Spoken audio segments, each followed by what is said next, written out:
Morning, Kurt. Can you hear us? Morning. Yes, I've got you. Good deal. Well, we're going to go ahead and get started with Kurt Busch. If you have a question for Kurt, go ahead and raise your hand, and we'll get to as many as possible. Our first question for Kurt is going to come from Lee Spencer. Go ahead with the question. Oh, I get a twofer. That's pretty sporty.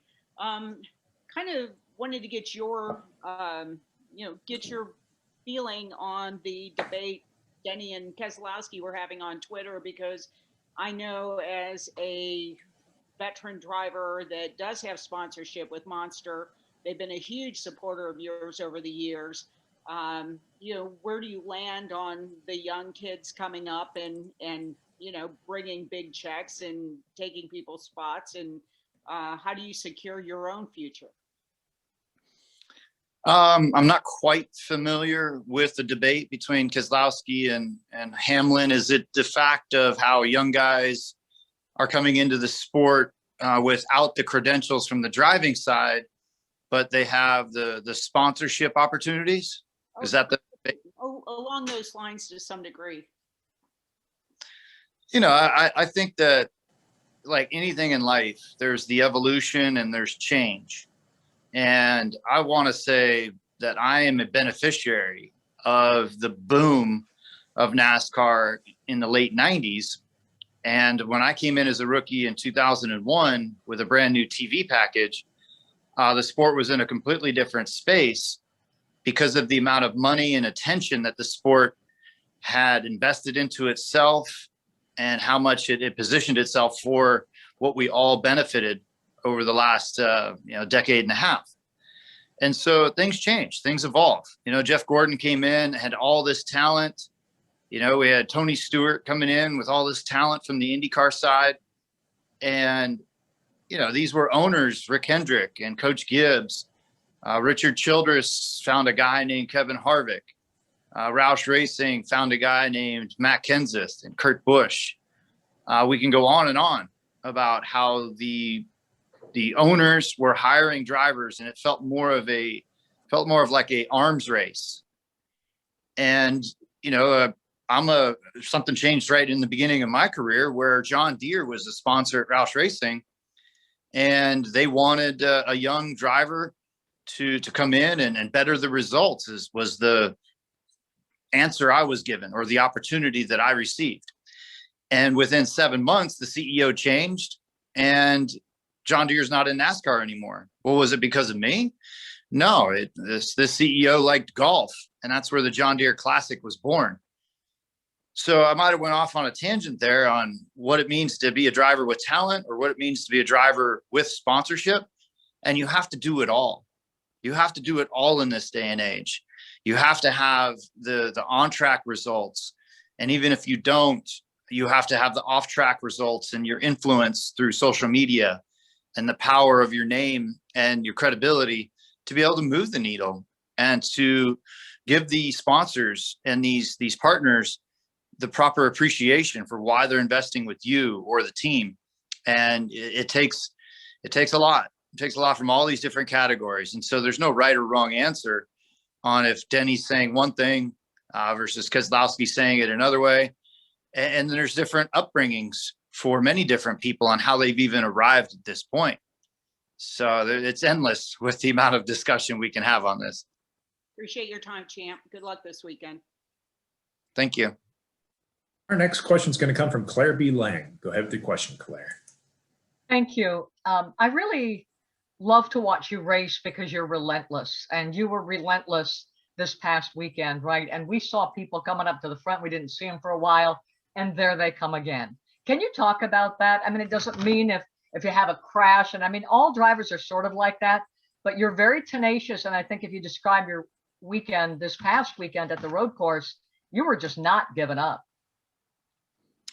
Yeah, we had to bounce back from the Daytona Oval race. The 500 did not go very well for us. And our road course program at Ganassi, I've been chipping away at it since I got there. And for us, we got fifth at last year's Roval, and that was in the playoffs. We needed that solid finish, and we needed that again to start our season here in 2021.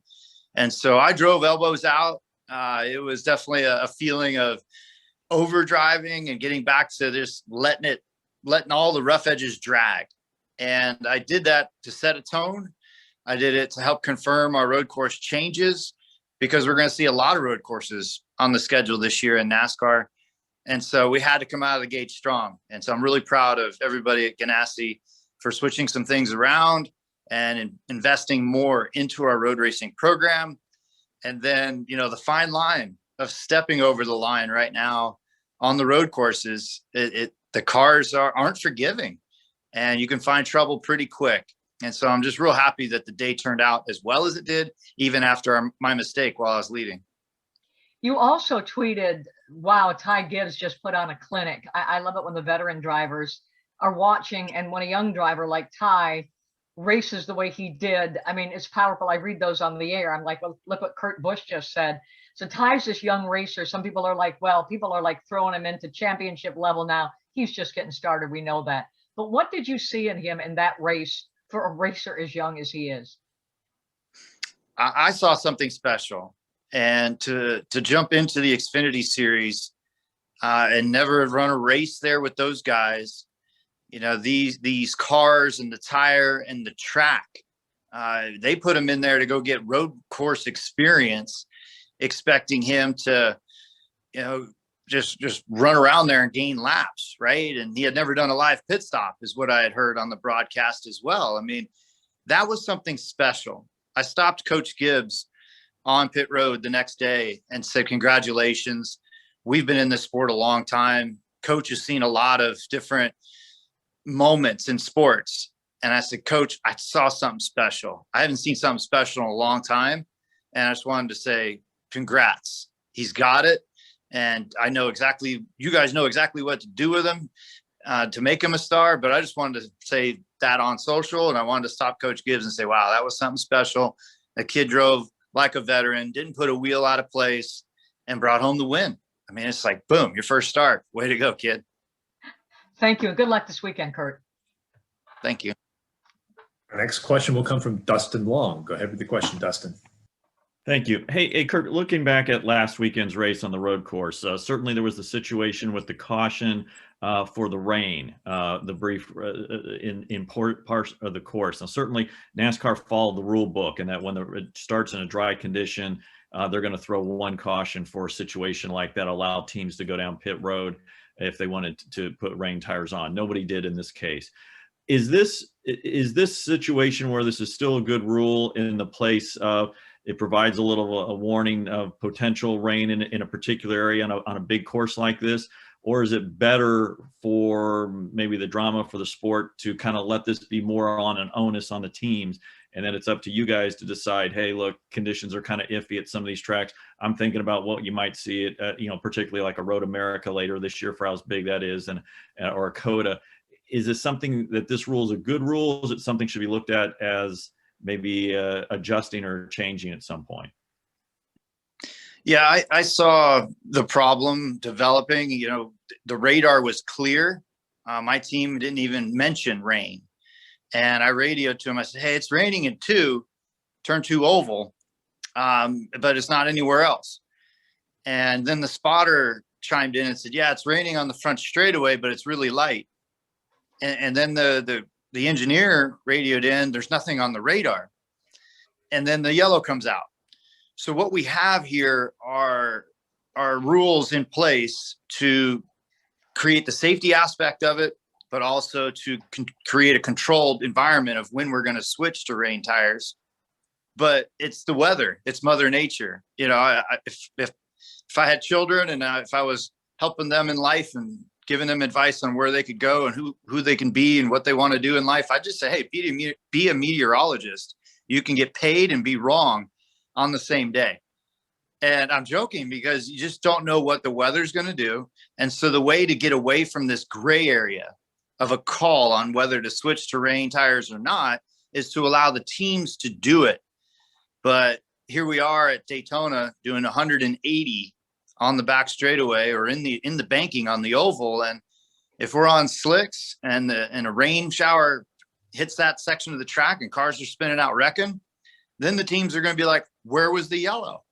So it's a catch-22. And yes, we're going to Road America, a 4-mile road course. Daytona is 3.6. COTA, I don't know the distance, but it's huge. Turn 11 is probably 1.5 miles away as the crow would fly from the front straightaway.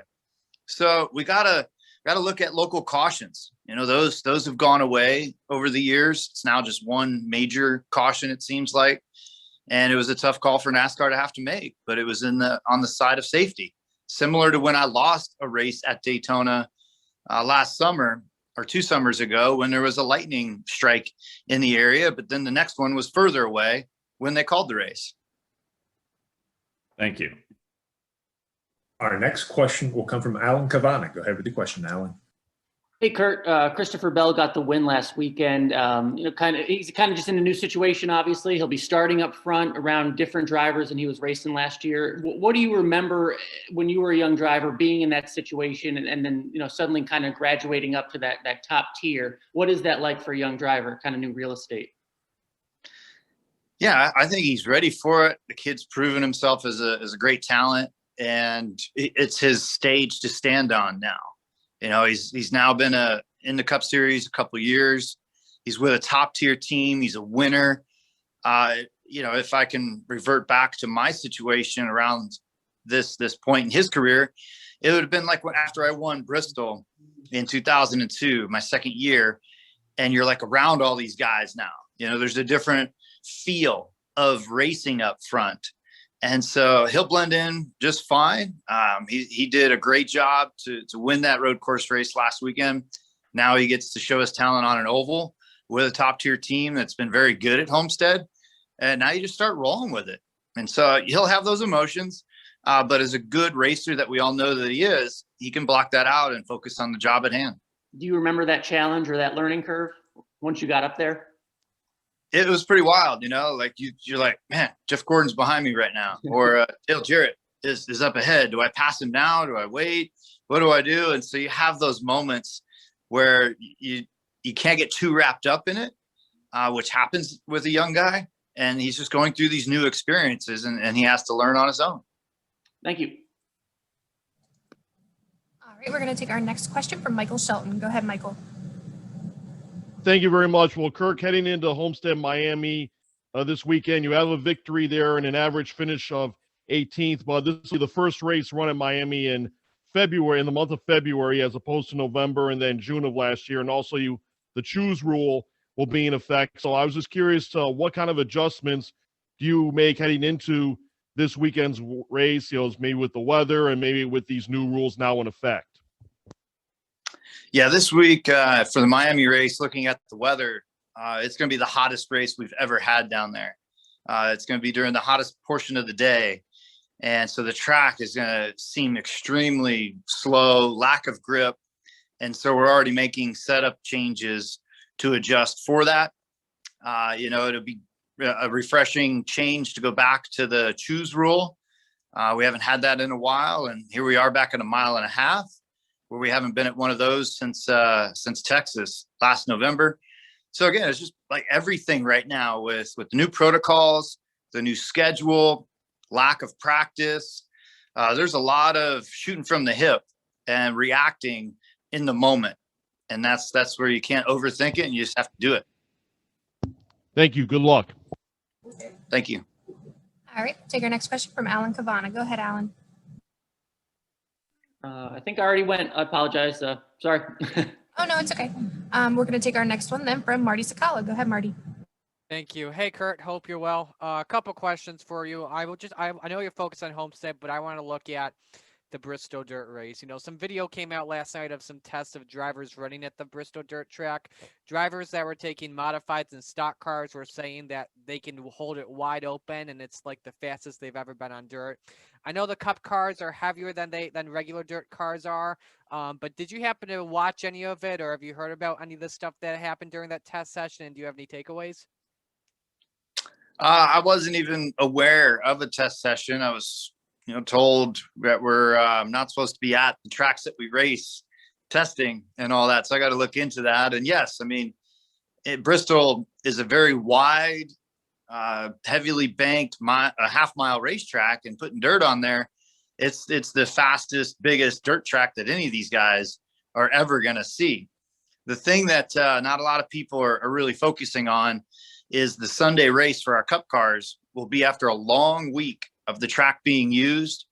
The trucks, the Xfinity, the Cup cars are all big, heavy cars. And with the quantity of 40 NASCAR Cup Series cars on that track, it's going to get pounded down and glazed over, and it's going to be super slick and super slow. And there's no way to get the mud in that racing condition.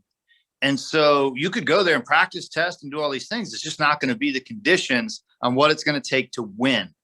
And so, guys like Kyle Larson are probably the most valuable people to talk to right now. Clint Boyer, anybody, Christopher Bell, anybody with a dirt background will tell you more about how the dirt's changing conditions will go versus what I can. And so it's just going to be that experience level and that knowledge of what to do when. And so, but it's Bristol. It's a lot of big hype. I mean, they've been pouring mud on that thing since like January 1. I heard it's sold out. And that's the job that we're all supposed to do, is hype it up. Just want to clarify, those two drivers that we're testing for the Dirt National short track event that's happening.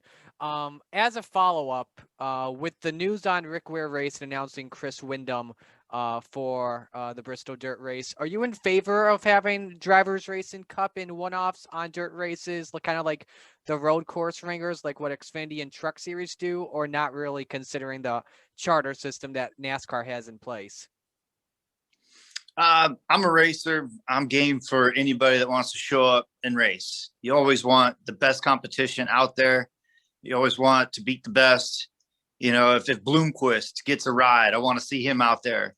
Is Steve Kinzer going to come out of retirement, come out and race with us?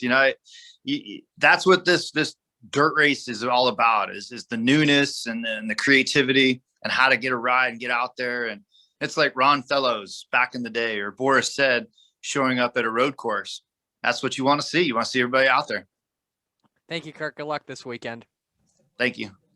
All right, and we've got time for one more with Kurt. We'll take our next question from Jerry Jordan. Go ahead, Jerry. Hey, Kurt. NASCAR's got TV shows now with the crew, and you're on some TV shows or some different programs this past week. We saw the Monster video. What is your celebrity status like right now, and what plans do you have to continue stuff like appearances on shows or more Monster videos? It's when the phone rings or when there's an email or whatever opportunity leads to the next one. My chance to film the cinematography, cool, picturesque scenes down in the Keys with Monster was something important to me, because I wanted to get a NASCAR car out on the open road. When you do that, now you got people talking, production crews, the state of Florida with helping us shut down the bridges. Their tourism bureau was excited to help promote the video, and it just snowballs. And next thing you know, you get this phone call over here, or that person goes and talks over there. And it's the duty and the job of teams and drivers and sponsors. What I mean by that is we have to still have the activation outside of our races. There still needs to be the activation when our fans come back in the midway areas to create that excitement, and the commercials and the advertising space that you see out in the general public. I mean, when I was putting on my driver suit down in Key West and going to do that last scene where we did a burnout on Duval Street, one of the photographers who doesn't know anything about NASCAR goes, "Oh, look, he's got his PJs on." And that's probably from Denny Hamlin's Domino's commercial where he's got his PJs. And that's where we have to connect again to mainstream and to people that don't necessarily watch NASCAR. We have to be out there pushing. Days of Thunder did huge things for us in the 90s, Talladega Nights in the mid 2000s. We just got to keep going. And that's part of just where you basket weave and create a bigger spider web that gets more eyeballs to our sport. Thank you, bud. Take care. All right, Kurt. Well, thank you so much for taking some time to talk with us. We wish you the best of luck this weekend at Homestead-Miami Speedway. Great. Thank you.